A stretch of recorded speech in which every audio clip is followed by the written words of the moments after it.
Hi dear students, welcome to my channel. This video is useful for 8th standard onwards.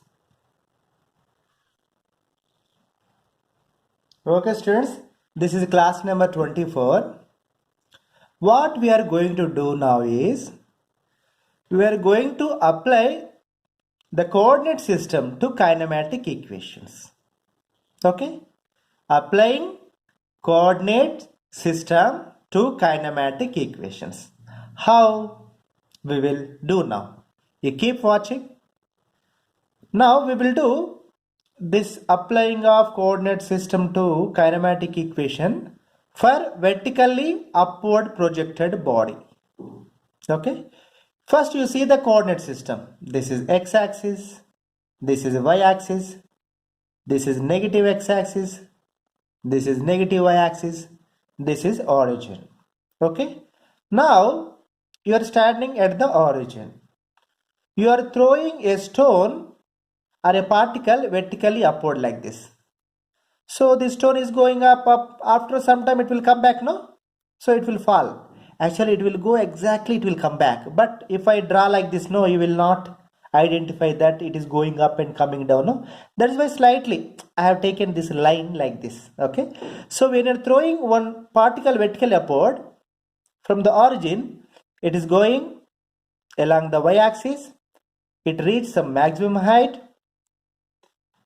and it will come back. Okay, so what is the important thing?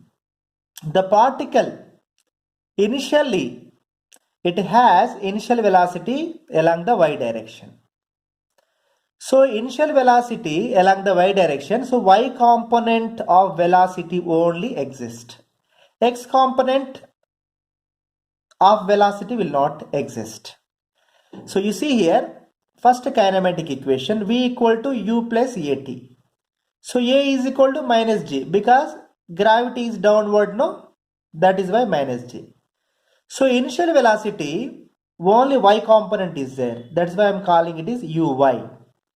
So final velocity also, as it is going up, it is along y direction only, no? So y component of final velocity vy. So this kinematic equation 1, it will become like this. Vy is equal to uy minus gt. Agree? Now similarly we will do for second kinematic equation, that is s is equal to ut plus half at square. This s is displacement, no? It is along y direction only. So I am calling displacement of the particle along the y direction, I am calling it as y only, because the y coordinate of the particle is keep on changing. Agree? So y is equal to, this is initial velocity, y component, no, that is uy, into time t minus half gt square.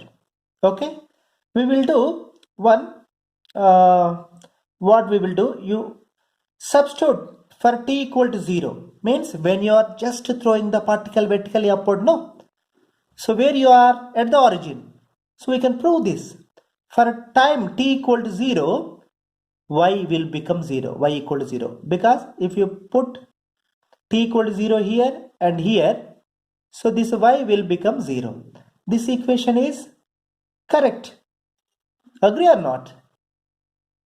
Okay, now we will see third kinematic equation, that is v square minus u square equal to 2as. This is final velocity v, no? So y component only exists. So v y square minus uy square equal to, a is minus g, no? So minus g. So s is the displacement along the y direction, no? That is y. So it will become like this. Vy square minus uy square equal to minus 2gy. You got it, no?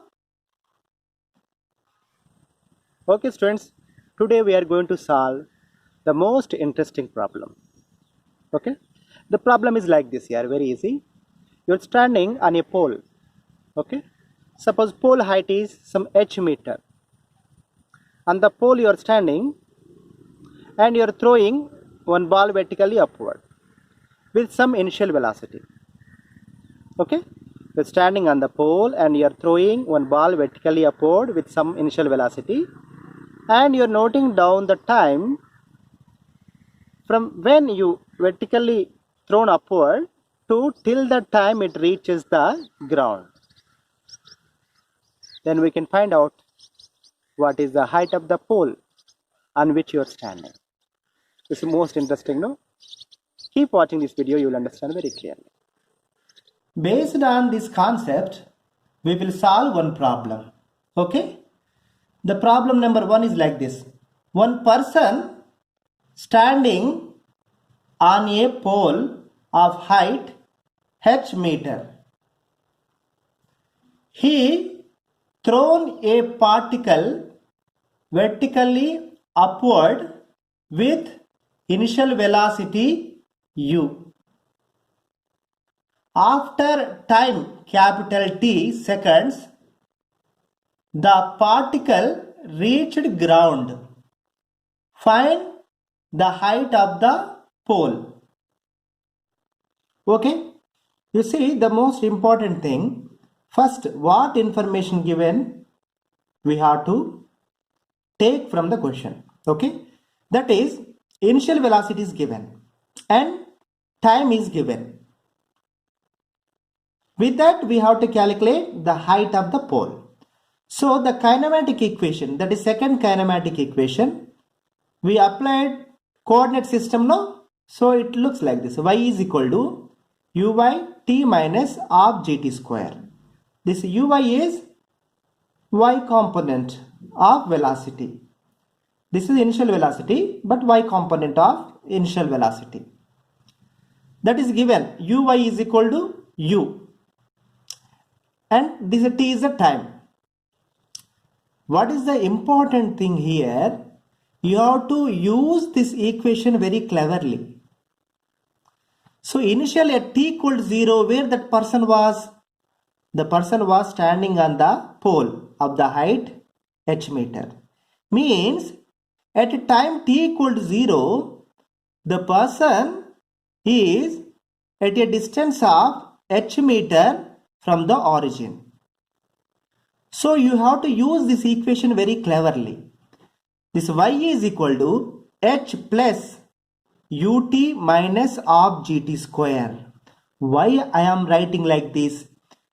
At time t equal to 0, you substitute t equal to 0 in this equation, y equal to h. That is here. I am so clever, no? To choose the equation. You got the idea, no? Why I am writing like this? I hope you understand. So, this person who is standing here, you neglect the height of the person. This person thrown the stone or a particle vertically upward. It is going up and coming back and reaching the ground. So when it is reaching the ground, the y coordinate of the particle becomes 0 here. When it is becoming 0? For the time t is equal to capital T. Agree? So I am substituting y equal to 0 for the time small t is equal to capital T. Simply 0 is equal to h plus u capital T minus half gt square. So simply you will get the equation like this. H is equal to minus u capital T plus half g capital T square. So like this, you can find the height of the pole when you substitute the initial velocity u and the time given capital T, and g is the acceleration due to gravity. Okay students, I hope you understand well. Okay students, thanks for watching this video. Please like this video, share this video and subscribe my channel and tap the bell icon to get the notification for further uploads of my videos related to physics. And most important thing, don't forget, that is practice. Whatever notes I'm giving in the video, you write down and practice minimum 2 times. Okay? Bye bye.